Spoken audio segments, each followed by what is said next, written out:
এই দুর্নীতিবাজ প্রশাসন, বিশেষ করে থানা প্রশাসন, এই ওসি দুর্নীতিবাজ ওসি সন্ত্রাস করছে, অভিযান করতে হবে। তা নাহলে ওই ওসিকে গলায় গামছা দিয়ে টেনে এখান থেকে কেন তারা এখনো তাকে বিচারিত করতে পারছি না। আমরা চাই যে অতি সত্তর এই দুর্নীতিবাজ প্রশাসন, বিশেষ করে থানা প্রশাসন, এই ওসি দুর্নীতিবাজ ওসি সন্ত্রাস করছে, অভিযান করতে হবে।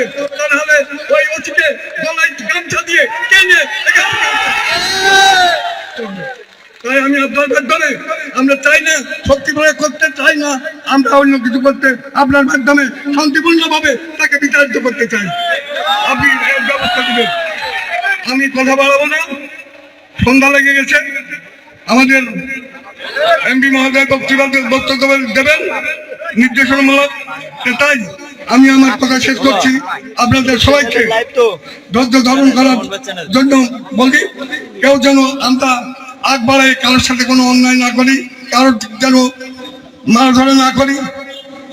আইন আছে, বিচার আছে, যদি কেউ অপরাধ করে সেটা আমরা বসে আলাপ আলোচনার মাধ্যমে সংশোধন করব। এই বলে আমি আবারও আমাদের মাননীয় সংসদকে এই বিষয়ে কথা বলার জন্য আমি অনুরোধ জানাবো এবং আমাদেরকে আশ্বস্ত করবেন যাতে আমরা এই হায়নাবাজ থেকে আমরা মুক্তি পেতে পারি।